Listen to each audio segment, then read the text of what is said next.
Bismillahirrahmanirrahim. Assalamualaikum warahmatullahi wabarakatuh. Pada minggu ini, pada pertemuan mata kuliah Fisika Komputasi, yang pertama akan membahas tentang metode regresi polinomial, dan kedua akan membahas metode interpolasi. Nah, pada yang pertama yaitu metode regresi, di sini akan mencoba diterapkan pada persamaan gerak lurus berubah beraturan, yaitu untuk mencari percepatannya. Nah, di mana diketahui yang di sini yang pertama data yang di sini adalah untuk waktunya atau T, dan di sini untuk data Y ini adalah berupa kecepatannya atau V. Nah, yang pertama ini merupakan pemrograman untuk pemrograman utamanya, yaitu menggunakan polypit atau polypitting. Nah, ini merupakan metode regresinya. Yang pertama di sini import NumPy, yaitu memanggil library NumPy, lalu ada memanggil juga modul dari polypit atau polypittingnya. Nah, lalu ada di import matplotlib, pplot ini untuk menampilkan plotnya berupa grafik. Nah, di sini ada input datanya, yaitu data X data. Ya, di sini berupa waktu dari 0, 1, 2 sampai dengan 8 sekon. Lalu untuk Y datanya di sini berupa kecepatan dari mulai 20 meter per sekon hingga 180 meter per sekon. Lalu di sini ada will true. Nah, di sini ada M. M di sini berupa polinom. Jadi nantinya eval input untuk polinom orde keberapa. Nah, nantinya kita akan mencari sesuai dengan orde yang akan kita carinya. Nah, lalu di sini juga akan menghasilkan nilai koefisiennya, yaitu nilai A. Yang di sini, jadi koefisien di sini didapatkan dari hasil polypit. Ini dari modul polypitting, yaitu X data, Y data, M. Nah, selanjutnya akan memprint koefisiennya, yaitu koefisien yang di sini, yang dari polyfit tadi akan diprint, sehingga menghasilkan koefisien A0, A1, dan yang lainnya. Selain menghasilkan koefisien, berdasarkan pemrograman ini juga akan menghasilkan standar defisiasi. Nah, selanjutnya di sini ada M, yaitu learn coef, lalu X1 min X datanya, lalu X2 nilai maksimum dari datanya, ada dx. Ya, ini sesuai dengan pemrogramannya, yaitu x2 dikurang x1 dibagi 20. Nah, di mana 20 ini merupakan hasil dari rumus yang dibahas berdasarkan persamaannya. Nah, sehingga di sini juga kita akan menghasilkan Y ditambah coef I, dikali X kuadrat I. Nah, ini berdasarkan persamaan gerak lurus berubah beraturan. Nah, lalu karena pada percobaan pada pemrograman ini memanggil polypit, maka kita juga akan membahas yaitu polypitnya. Nah, di sini, di mana pada polypit ini yaitu modul polypit. Nah, di sini juga memanggil library NumPy, lalu ada mart, import sqrt. Nah, di sini ini berupa untuk akar. Nah, lalu di sini ada Gauss pivot. Nah, di mana Gauss ini juga nantinya akan kita bahas pemrograman dari modul Gauss pivot ini. Nah, di sini ada kita yang pertama mendefinisikan polypitnya, yaitu X data, Y data, M. Nah, sesuai yang tadi kita panggil pada pemrograman utama. Nah, di sini ada A, zeros M tambah 1, M, M tambah 1. Lalu ada B zeros, di sini M tambah 1, S zerosnya juga sama, 2 dikali M tambah 1. Nah, ini merupakan pemrograman untuk polyfitnya. Pemrogramannya cukup panjang. Nah, di sini juga terdapat pemrograman untuk standar deviasinya, sehingga nanti akan didapatkan standar defisiasi. Nah, karena tadi memanggil Gauss pivot, maka kita juga akan membahas. Nah, di sini ada modul Gauss pivotnya. Nah, di mana pada Gauss pivot ini memanggil library NumPy. Nah, lalu ada swap dan ada modul error. Nah, ini merupakan untuk pemrograman Gauss pivot. Nah, lalu bagaimana dengan pemrograman swap dan error? Nah, pada pemrograman swap, nah ini untuk menjabarkan matriksnya yaitu kolom dan baris. Nah, lalu untuk error, sebagaimana yang telah dibahas bahwa error ini merupakan untuk membandingkan selisih antara hasil data yang didapatkan dan hasil dari regresinya. Itu terdapat nilai error. Nah, ini untuk meminimalkan errornya sehingga dibuat pemrograman untuk error. Nah, ini modul yang nantinya yang dibutuhkan. Nah, kita kembali lagi ke pemrograman utama. Lalu kita jalankan pemrograman ini.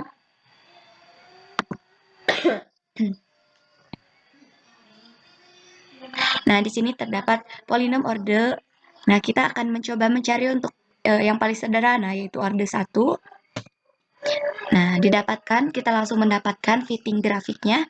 Nah, di sini di mana yang titik biru ini merupakan datanya dan yang berwarna oranye ini garis berupa regresi polinom. Nah, dapat dilihat di sini pada polinomial order 1 didapatkan koefisiennya yang di sini ada 2 buah, yaitu di sini A0 yaitu 20 dan A1-nya juga 20. Sedangkan untuk standar deviasinya di sini didapatkan 0. Nah, sehingga dapat dikatakan bahwa nilai errornya juga hampir sudah sangat kecil. Nah, lalu misalnya ketika kita menggunakan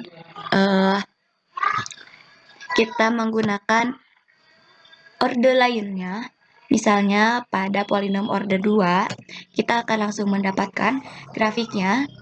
Nah, di sini untuk grafiknya hampir sama seperti sebelumnya dengan nilai di sini grafik dari kecepatan terhadap waktu ini menghasilkan grafik percepatan yaitu 20 percepatannya. Nah, di sini juga dapat dilihat koefisien A0-nya yaitu 20 dan koefisien A1 20 dan koefisien A2-nya di sini 0. Sehingga walaupun menggunakan order 1 di sini sudah dapat dikatakan cukup akurat. Nah, ini untuk pemrograman dari metode regresi sehingga didapatkan berupa percepatannya. Itu yang dapat kita lihat dari grafik kecepatan terhadap waktu. Nah, selanjutnya kita akan membahas mengenai pemrograman yaitu menggunakan Python 3 ini berupa interpolasi. Nah, ini merupakan pemrograman untuk metode interpolasi. Nah, metode interpolasi ini diterapkan pada gerak lurus berubah beraturan dengan datanya yang pertama di sini diketahui untuk waktunya dan di sini untuk posisinya atau S. Nah, yang di sini ini merupakan pemrograman utama yaitu kita akan menentukan sebuah kasus menggunakan metode Newton-Pauli atau interpolasi. Nah, di sini pertama kita akan memanggil library NumPy. Nah, lalu ada math di sini, lalu ada Newton-Pauli. Nah, di mana nanti kita akan membahas tentang pemrograman untuk Newton-Pauli ini.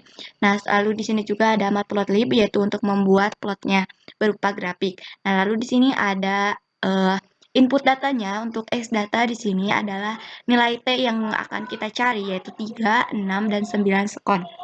Nah, lalu untuk Y data di sini posisinya itu data yang diketahui pada kasus ini itu dengan posisi 39,0, 96,0 dan 171,0. Nah, di sini juga akan mendapatkan nilai koefisien yaitu X data dan dari Y data. Itu berupa nilai A sama seperti pemrograman pada metode regresi sebelumnya. Nah, sehingga nanti akan mendapatkan nilai dari data-data tersebut dalam bentuk tabel yaitu tabel T, lalu ini ada S interpolasi, lalu di sini juga ada X posisi untuk eksaknya. Jadi nantinya akan membandingkan antara posisi yang didapatkan berdasarkan persamaan interpolasi dan persamaan eksak. Nah, lalu selanjutnya di sini ada nilai X, di mana nilai X ini berupa waktunya dengan rentangnya di sini dari 0 sampai 10. Nah, dari 0 sampai 10 sekon dengan selisihnya itu 0,5. Nah, lalu di sini ada Y, NV0. Nah, Y ini merupakan untuk posisinya. Nah, ini untuk posisi interpolasi dan posisi secara eksak. Nah, sehingga di sini kita akan mulai membandingkan. Untuk di sini adalah y i, 0 ini untuk posisi menggunakan interpolasi atau eval poli, yaitu yang nantinya akan dibahas pada pemrograman atau modul Newton Poli. Nah, di sini juga kita akan membandingkan dengan y eksak, itu posisi menggunakan persamaan eksak, yaitu persamaan GLBB.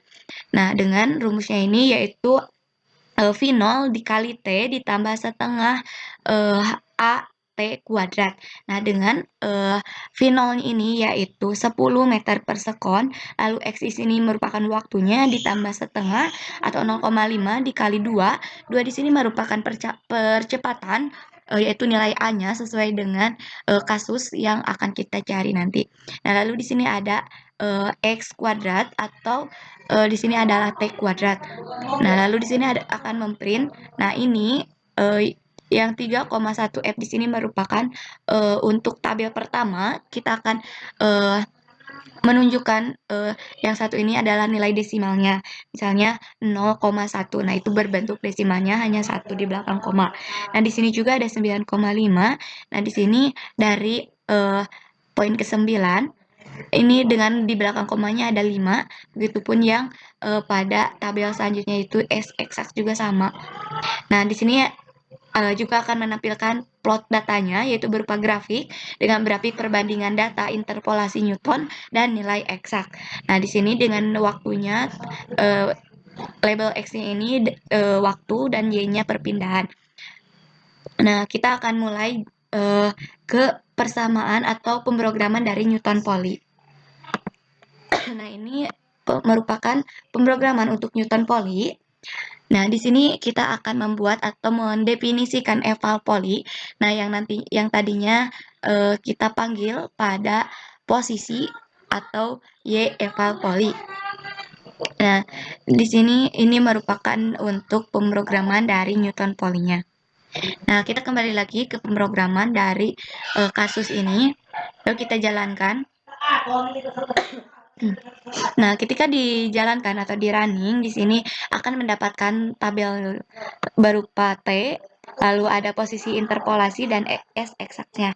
Sehingga kita mendapatkan berdasarkan tabel tersebut berupa grafik atau kurva, yaitu hasil dari plotnya.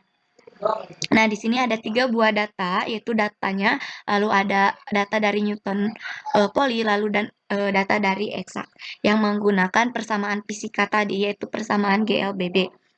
Nah, ini merupakan perpindahan terhadap waktunya dengan rentang dari 0 sampai 10 sekon. Nah, dapat dilihat di sini memiliki data yang sama persis antara data Newton dan eksak. Nah, sehingga dapat kita lihat pada tabelnya juga di sini nilainya hampir bukan hampir tetapi sama, sehingga dari interpolasi dan posisi secara eksak di sini didapatkan hasil yang sangat akurat. Nah, ini merupakan untuk pemrograman interpolasi. Sekian dari saya. Mohon maaf bila ada kesalahan dan kekurangan. Wassalamualaikum warahmatullahi wabarakatuh. Fighting flames of fire, hang on to burning wires. We don't care anymore.